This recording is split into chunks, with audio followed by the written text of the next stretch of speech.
I recorded my family's reaction when they thought I died, and it destroyed me forever. They coldly called me broken, talked about life insurance money, and planned their future as if my death was a blessing. It started as a stupid prank idea that spiraled into something that destroyed my entire world, the kind of impulsive decision that seems brilliant at 19 but reveals itself as monumentally stupid once the consequences start rolling in. I was home from college for winter break, feeling like a ghost in my own house. My older brother, Declan, had just gotten engaged to his perfect girlfriend, Vanessa, a dental hygienist with a trust fund and the kind of laugh that made everyone turn around. They spent every dinner discussing wedding venues while Mom took notes like she was planning a military operation. My younger sister, Bryn, was the family's golden child, on a roll since kindergarten. She was the varsity soccer captain, already accepted to 3 Ivy League schools as a junior. She had this way of making everything look effortless: straight A's, athletic scholarships, volunteer work at the animal shelter. Meanwhile, I was the middle kid who'd barely scraped through freshman year with a 2.1 GPA. I'd switched majors 3 times, lost my academic scholarship, and was considering dropping out to work at my roommate's uncle's auto shop. Every conversation with my parents ended with them asking what my plan was. At dinner, they'd forgotten my birthday again. It was December 18th, my 20th birthday, and nobody mentioned it.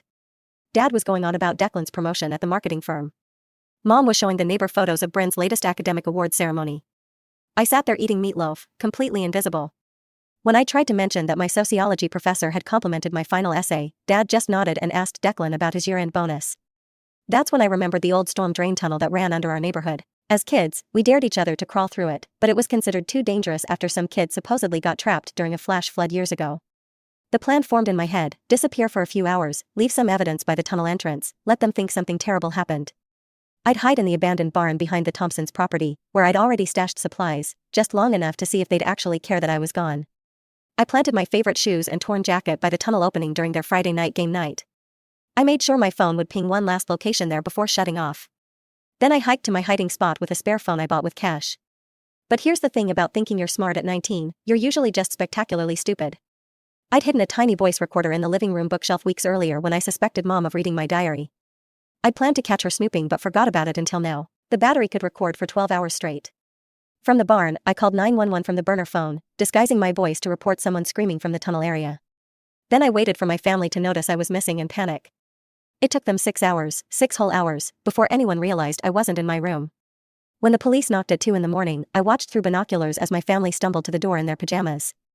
The officer explained they'd found evidence of someone potentially trapped in the storm drain system. Search and rescue was being called. I expected immediate hysteria, tears streaming down Mom's face, Dad collapsing with worry, the kind of dramatic grief you see in movies. Instead, I watched Dad nod calmly and invite the officer inside for coffee. The recorder captured everything they said next. "How long has your son been missing?" Officer Martinez asked. Settling into our kitchen chair like this was a routine wellness check. I could hear the scraping of chair legs against our hardwood floor, the familiar creak of our old house settling around them. "We're honestly not sure," Mom said, her voice carrying that particular tone she used when talking to teachers about my poor grades, patient but slightly exasperated. "He's been difficult lately. We thought he was just hiding in his room, being moody like he usually does." The word difficult hit me like a slap. I was struggling with depression, feeling invisible in my own family, but to them, I was just difficult, a problem to be managed rather than a person to be understood. "Has he displayed any concerning behaviors recently?" Officer Martinez continued, and I could hear him flipping through pages in his notebook. "Any talk of self-harm or running away?" "Not directly," Dad replied, and I could picture him leaning back in his chair the way he did during serious conversations. "But he's been very dramatic lately, always looking for attention since he was little. You know how some kids just have that personality? Everything's a crisis. Everything's the end of the world." My stomach twisted hearing him reduce my genuine emotional struggles to attention-seeking behavior. Every time I tried to talk to them about feeling overwhelmed or lost, they dismissed it as dramatics. "What about his academic performance?" the officer asked. "Sometimes school stress can contribute to these situations." "He's failing out of college," Declan interjected, and I could hear him moving around the kitchen, probably making himself a sandwich like this was just another late-night conversation. "Got kicked off academic probation this semester. Been talking about dropping out completely." "That must be stressful for the whole family," Officer Martinez said diplomatically. "It is," Mom agreed, sighing heavily. "We've invested so much money in his education, and he just doesn't seem to care. $43,000 a year, and he's treating it like a joke." The way she said it made my college struggles sound like a personal attack on the family finances rather than a young person trying to figure out their path in life. "I have to ask a difficult question," Officer Martinez continued, his voice becoming more serious. "Based on his recent behavior and statements, is there any reason to believe he might harm himself?" The silence that followed felt eternal. I held my breath, waiting for them to immediately defend me, to say I'd never expressed suicidal thoughts, to explain that I was just going through a rough patch like millions of college students. Honestly, Mom's voice dropped to barely above a whisper. We've been worried about his mental state for months. He's been increasingly unstable since he got home from school, sleeping all day, staying up all night, hardly eating meals with the family. Unstable.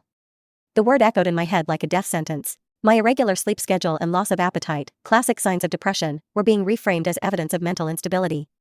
He failed most of his classes this semester, Declan added, and I could hear him chewing, actually eating while discussing my potential suicide. Came home talking about how everyone was better off without him. Really concerning stuff about not being good enough for this family. That was a complete fabrication. I had never said anyone was better off without me. I'd mentioned feeling like I didn't fit in, like I couldn't live up to their expectations, but never anything that dramatic.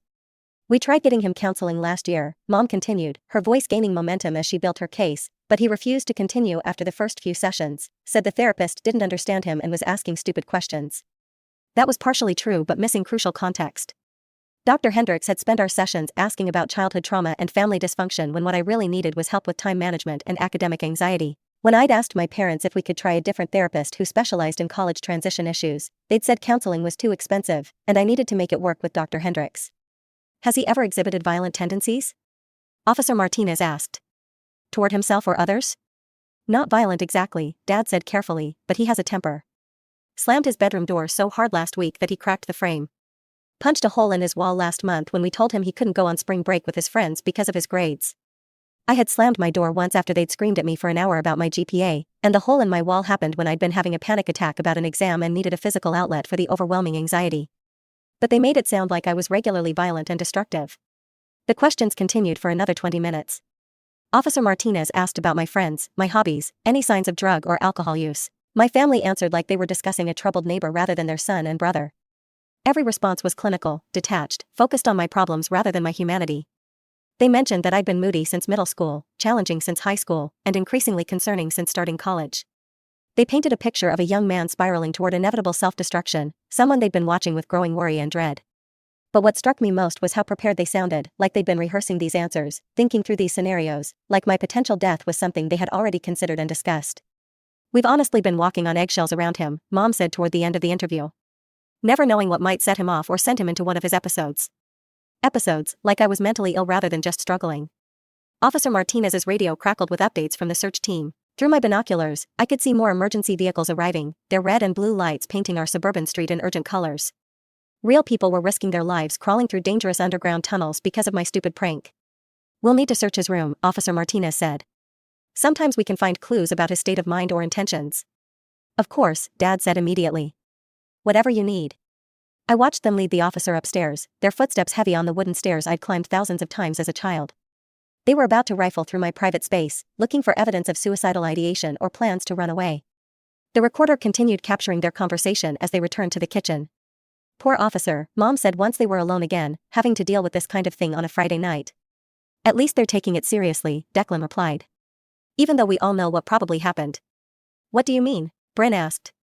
She'd been quiet during most of the police interview, probably scared and confused about everything happening. Come on, Bryn, Declan said, his voice gentle but certain. You've seen how he's been acting, the mood swings, the isolation, the talk about not being good enough. This was probably inevitable. My sister made a small sound that might have been a sob. You think he hurt himself? Bryn asked. I think he's been crying for help for months, Mom said, her voice taking on that patient, explaining tone she used with children. And we tried to help him, but you can't save someone who doesn't want to be saved. The casual certainty in her voice chilled me. She wasn't just speculating about my death, she was explaining it, rationalizing it, making peace with it. Should we call Aunt Patricia and Uncle Rob? Bryn asked through tears. They should know what's happening. Not yet, Dad said quickly. Let's see what the search turns up first. No point worrying the whole extended family until we know something concrete. I mean, Mom said slowly, and there was something different in her tone that made my blood freeze, something calculating, maybe this is for the best. The silence that followed was deafening. Even through the recording, I could feel the weight of those words settling over the kitchen like a dark cloud. What do you mean? Declan asked, and even he sounded uncertain about where this conversation was heading. Think about it logically, Mom continued, her voice gaining confidence as she organized her thoughts. He's been nothing but problems since middle school. The therapy bills alone have cost us thousands of dollars over the years. Now he's flunking out of the college we're paying $43,000 a year for. Mom, Bryn started, but her voice was weak, overwhelmed. I'm just saying, honey, Mom continued. We've done everything we possibly could for him. We got him tutors when he struggled in high school. We paid for SAT prep courses. We got him counseling when he seemed depressed. We tried medication for his ADHD. She paused, and I could hear her moving around the kitchen, probably putting away dishes or wiping down counters like she always did when thinking through problems. Nothing worked. He's resistant to every form of help we try to give him. The kid's just broken, Dad said bluntly. Some people are born with something wrong in their heads. We could spend another $100,000 on college and therapy, and he'd still end up working at a gas station somewhere. Broken. The word hit me harder than any physical blow could have. My own father thought I was fundamentally, irreparably broken. If something happened tonight, Mom continued carefully, maybe it's a blessing in disguise, a mercy even. Jesus, Mom, Declan said, but he didn't sound horrified. He sounded tired, like this was a conversation they'd had before. That's pretty cold, even for you. I know how that sounds, she said quickly, defensively. But think about the stress it would relieve for everyone. No more fighting about his grades every semester. No more worrying about what kind of trouble he'll get into next. No more walking on eggshells around his moods and outbursts. The life insurance policy, Dad said quietly, and my world completely shattered. It's still active until he turns 21. We're paying premiums on a $150,000 policy through my work. They were calculating my monetary value, sitting in our kitchen at 3 a.m. with search teams risking their lives to find my body. My parents were discussing how much money my death would bring them. That would cover Bryn's college completely, Mom said, and I could hear papers rustling, like she was actually doing math. Stanford's expensive, but this would handle 4 years plus graduate school if she wants it, full tuition, room and board, everything. And there'd be enough left over to help with Declan's wedding, Dad added. Maybe the down payment on a house, too. Vanessa's been looking at those new developments in Riverside. They were talking about my death like a financial windfall, like my life insurance was a better investment than my actual life. I know it sounds horrible to think about money at a time like this, Mom continued, her voice becoming more animated as she warmed to the topic. But we have to be practical. We've already spent so much on him, therapy, tutoring, college tuition, his car, his living expenses. At least this way, some good could come from all this tragedy. He's been sucking up family resources for years, Dad agreed. Every dollar we spend on his problems is a dollar we can't invest in Bryn's future or Declan's success. Kid's like a financial black hole. Maybe some people are just meant to struggle, Mom said philosophically. Maybe this is natural selection working itself out. He's never been able to adapt to normal social expectations or academic standards. I listened to my family, the people who were supposed to love me unconditionally, discussing how my death would improve their lives financially and emotionally. They talked about me like I was a bad investment that had finally reached maturity, a problem that had solved itself through elimination. We should probably think about how to handle this with the community, Declan said after a long pause. People will expect us to be devastated. There will be sympathy casseroles and memorial services and all that. Of course, we'll be appropriately upset, Mom said, like she was planning a dinner party. He was our son. We loved him despite his problems. Loved. Past tense. I was already dead to them. We'll need to plan some kind of memorial service, she continued. Nothing too elaborate, given the circumstances. Maybe just a small gathering at the church with Pastor Williams. What about a scholarship fund? Dad suggested. Something for troubled kids or mental health awareness. It would look good and maybe help with the tax situation. They spent the next hour discussing the logistics of my death like event planners, how to handle media attention if the story gained traction, whether to set up a GoFundMe for other families dealing with mental health crises, what kind of photo to use for newspaper obituaries, something recent that showed how troubled I'd become, or an older picture from when I still looked happy. We should probably get rid of his stuff fairly quickly, Mom said practically. Keeping a shrine isn't healthy for anyone, and we could use his room for other purposes. Salvation Army, Dad agreed.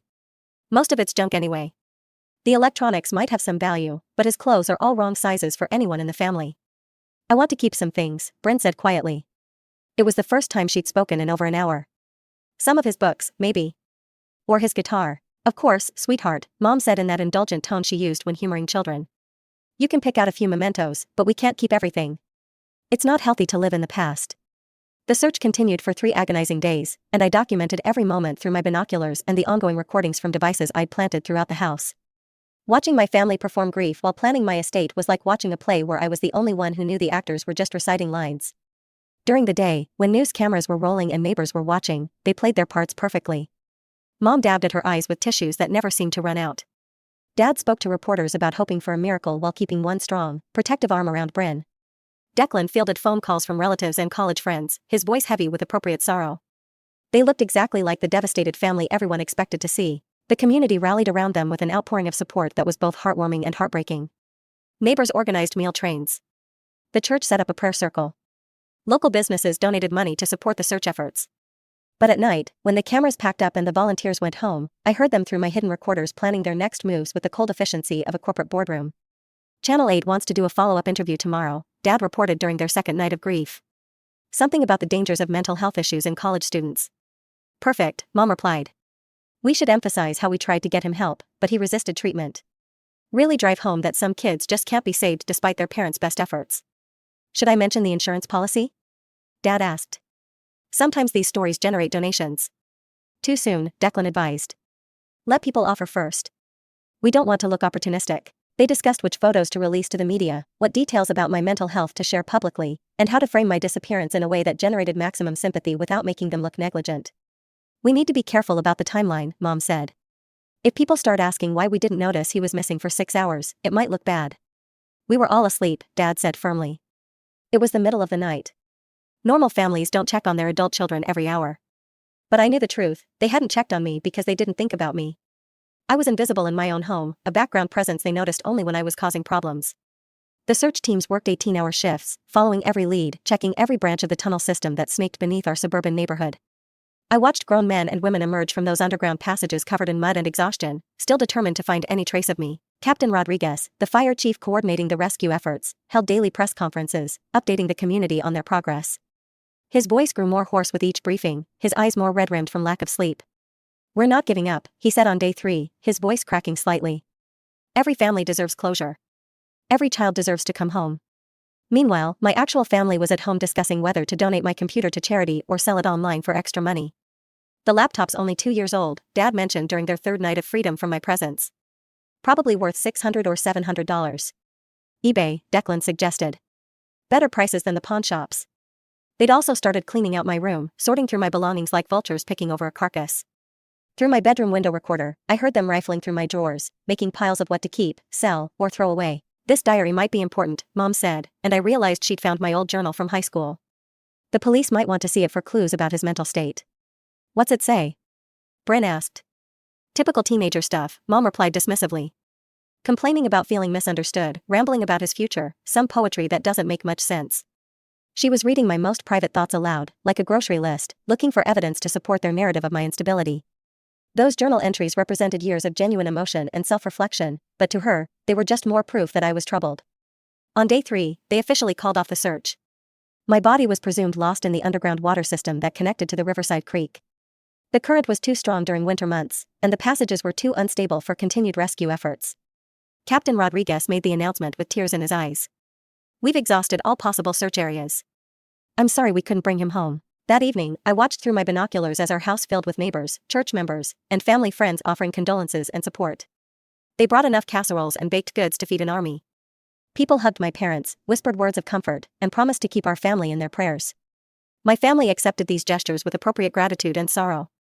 They nodded sadly, thanked everyone for their kindness, and spoke about how much the community support meant during this difficult time. But after the last visitor left, I heard Dad open a beer and Mom run a bath. The sounds of relief were unmistakable. The performance was over, and they could finally relax. Thank God that's done with, Mom said, her voice echoing from the bathroom. I don't think I could have kept up the grieving mother act much longer. The whole thing was exhausting, Dad agreed. All those people expecting us to be emotional wrecks, like we're supposed to fall apart just because he finally did something we all saw coming.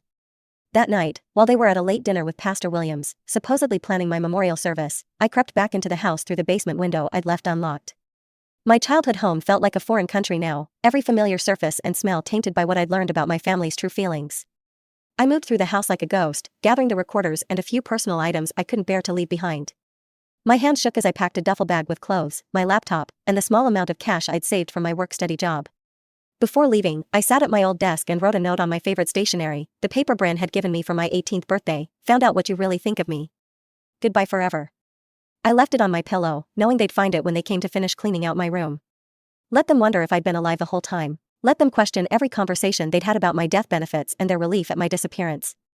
By dawn, I was on a Greyhound bus to Portland, Oregon, with $300 in cash, a duffel bag of clothes, and a phone full of recordings that proved my family saw me as a financial burden rather than a human being worthy of love. I'd chosen Portland because it was far enough away to disappear completely but large enough to find work without too many questions. Plus, Oregon had a reputation for accepting misfits and people starting over, which felt appropriate for someone who'd literally faked their own death to escape their family. The bus ride took 36 hours, with stops in Chicago, Denver, and Salt Lake City. I spent most of the journey staring out windows at landscapes I'd never seen, feeling simultaneously terrified and liberated. For the first time in my life, nobody knew where I was or what I was supposed to be doing. The freedom was intoxicating and overwhelming. In Portland, I rented a tiny studio apartment in a converted warehouse in the industrial district. The building was full of artists, musicians, and other people who seemed to be running from something or towards something. Nobody asked intrusive questions about my background or why a 19-year-old was living alone so far from home. I found work at a shipping warehouse, loading trucks and managing inventory. The job was physical and mindless, exactly what I needed while processing the emotional trauma of learning my family would profit from my death. My supervisor, Miguel, was a 40-year-old former Marine who treated everyone with respect and saw potential in people others had written off. "You're smart," he told me after my first month. "I can tell. You don't have to load boxes forever if you don't want to." He was right. Once I started paying attention, I discovered I had a natural talent for logistics and organization. I could see patterns in shipping routes, anticipate inventory needs, and streamline processes that had been inefficient for years. Within 6 months, I was promoted to assistant warehouse manager. For the first time in my life, I was succeeding at something without constant criticism or disappointment. Miguel and my coworkers praised my initiative and reliability. They appreciated my contributions instead of focusing on my failures. I also started taking night classes at Portland Community College, working toward my GED and eventually a degree in supply chain management. The smaller class sizes and supportive atmosphere were completely different from the overwhelming pressure I'd felt at my expensive 4-year university. But the healing process wasn't linear. Some nights, I'd wake up in a cold sweat, hearing my mother's voice saying, "Maybe this is for the best." Other times, I'd catch myself planning what I'd say if I ever saw them again, imagining confrontations that would never happen. I started seeing a counselor at the community college, Dr. Sarah Chen, a woman who specialized in family trauma and identity issues. Unlike Dr. Hendricks back home, she actually listened to what I was saying instead of looking for textbook problems to diagnose. "It sounds like you were never allowed to be yourself in that environment," she said during one of our sessions. "You were constantly being measured against other people's expectations instead of being valued for who you actually are." She helped me understand that my family's reaction wasn't really about me.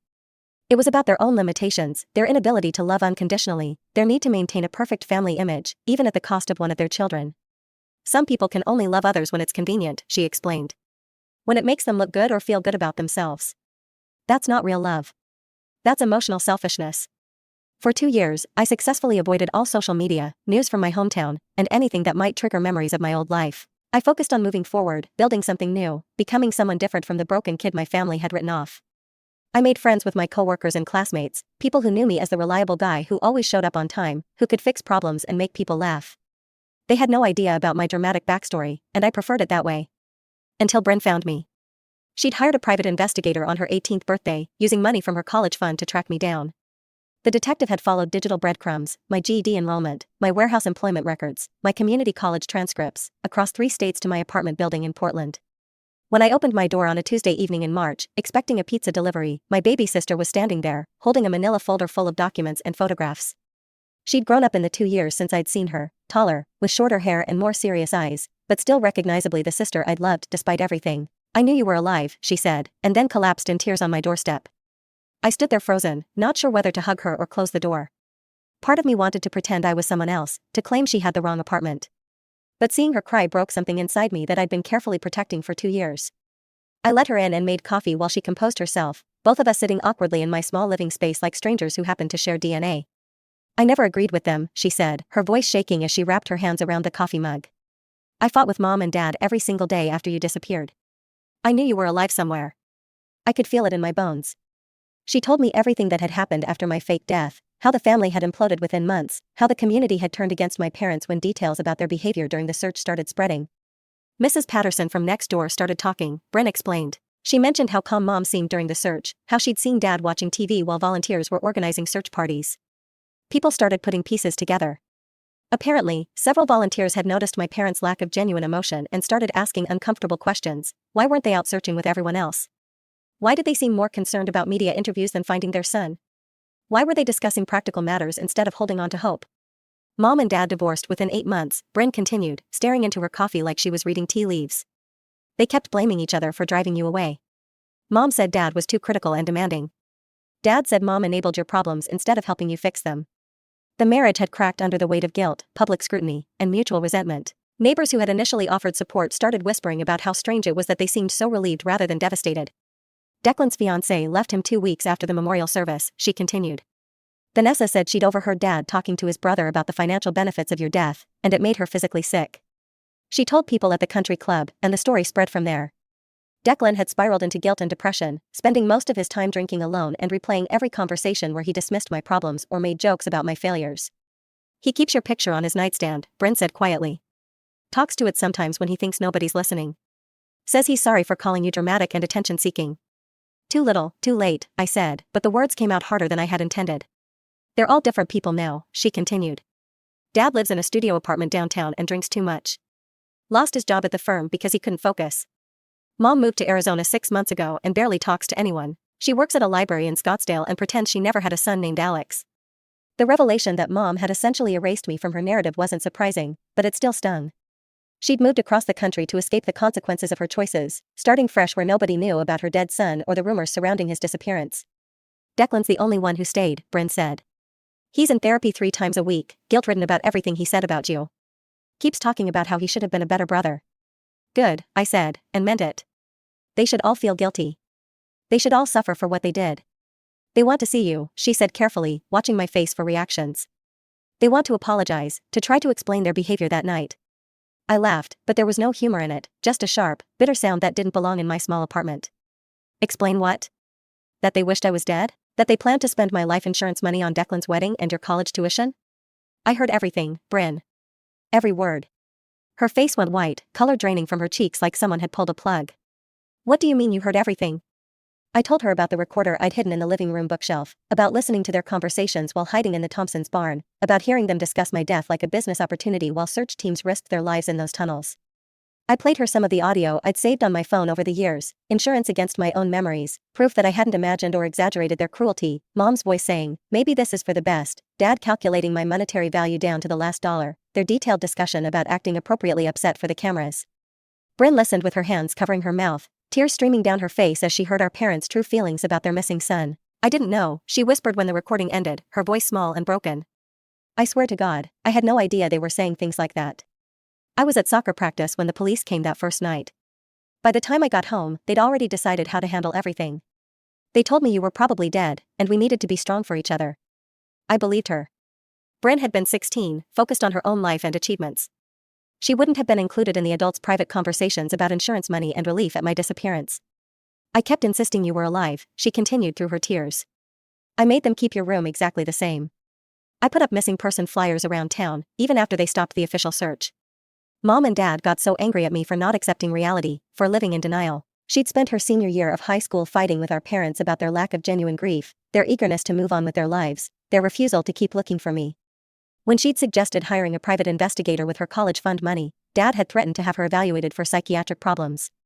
That's when I knew something was really wrong, she said, wiping her eyes with the back of her hand. What kind of parent tries to stop their child from searching for their missing sibling? What kind of family gives up hope after 3 days? We talked until sunrise, both of us exhausted but unable to stop. She told me about the rest of high school, about getting into Stanford, about her plans to study social work with a focus on family therapy. I told her about my job, my friends, my quiet but satisfying life in Portland.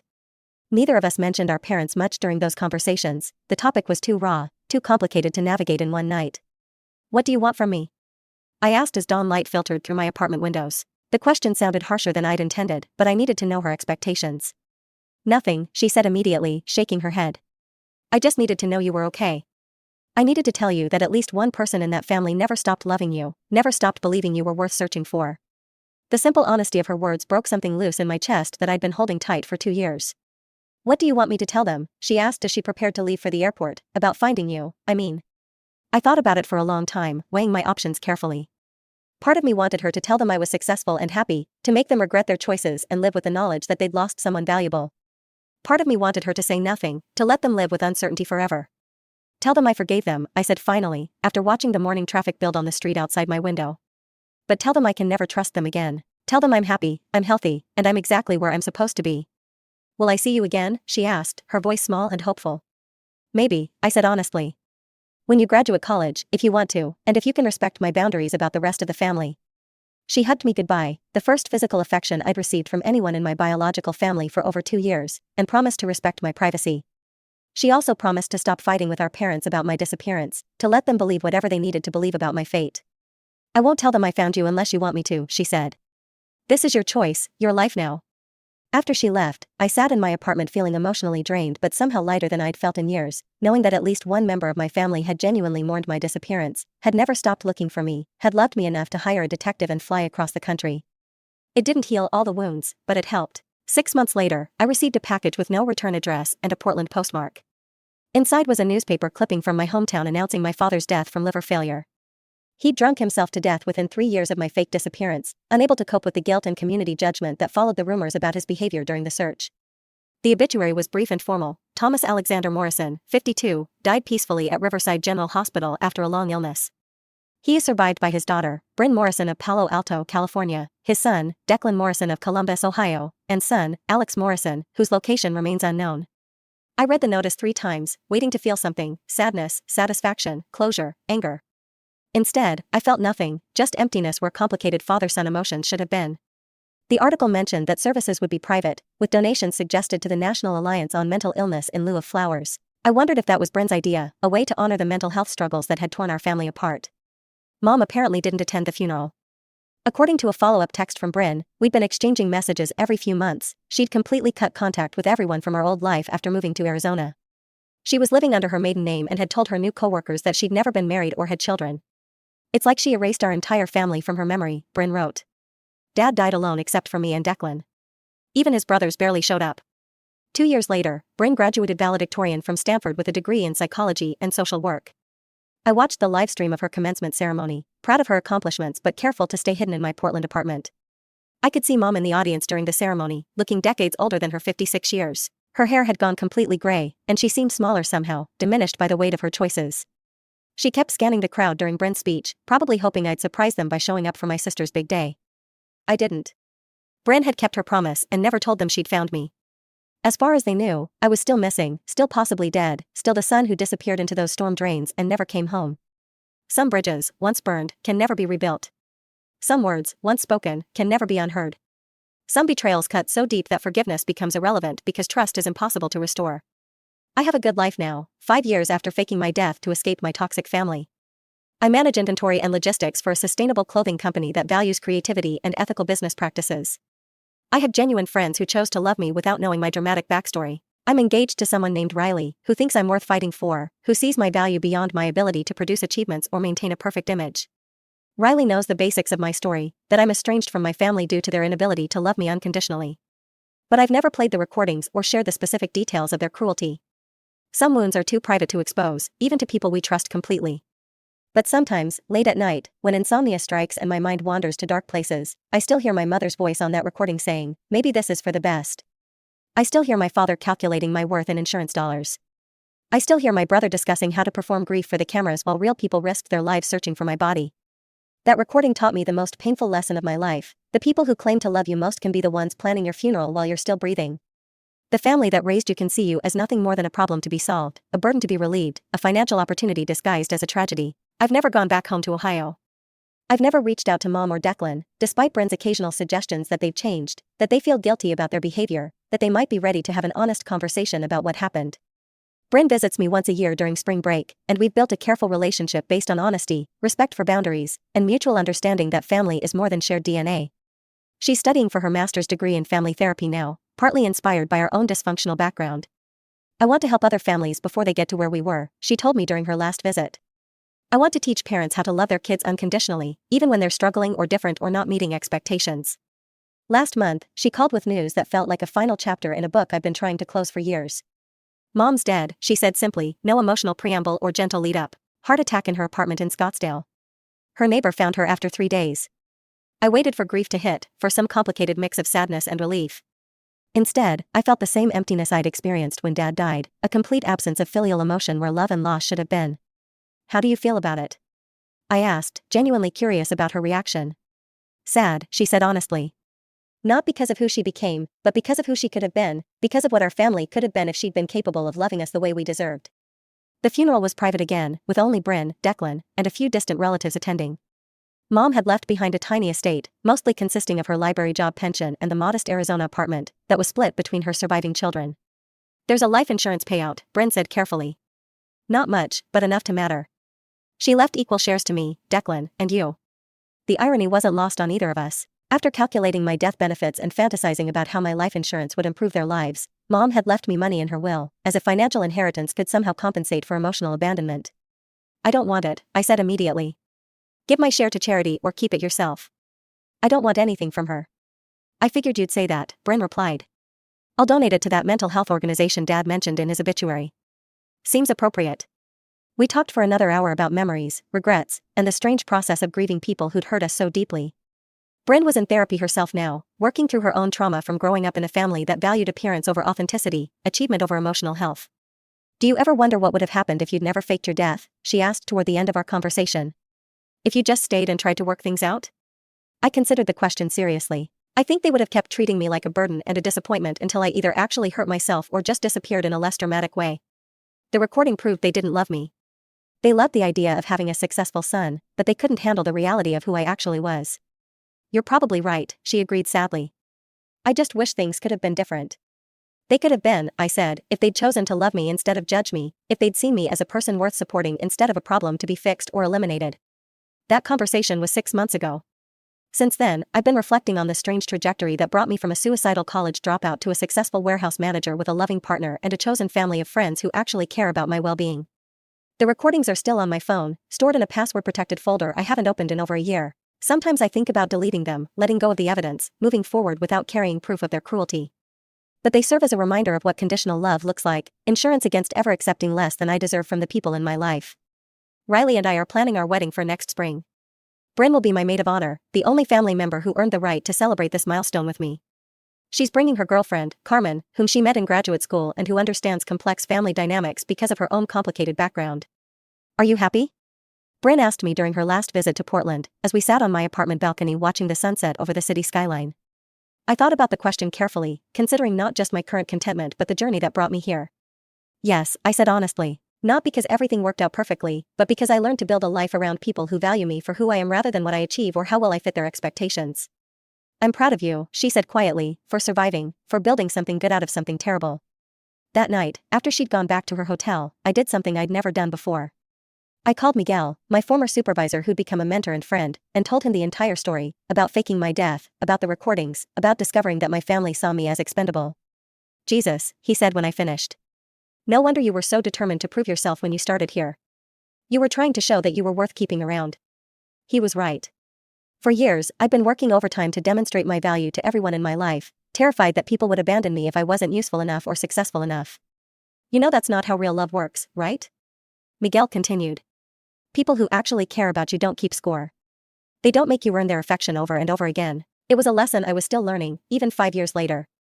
But surrounded by friends like Miguel, a partner like Riley, and a sister like Bryn, I was slowly understanding what unconditional acceptance actually felt like. I recorded my family's reaction when they thought I died, and now I can never look at them the same way. Because I learned that sometimes the people who are supposed to love you most are the ones who will calculate your value in dollars while your body is still missing.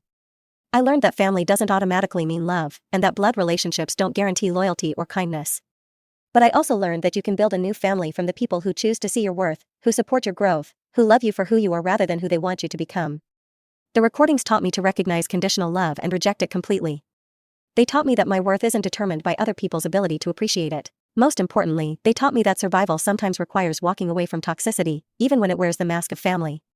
Some wounds heal crooked and stay that way forever. Some lessons can only be learned through betrayal and abandonment. Some families are meant to be left behind so you can find the people who actually deserve your love. I've never gone back home, and I never will. But I'm home now, in a life I built with my own hands, surrounded by people who chose to stay. And that's worth more than any inheritance they could have left.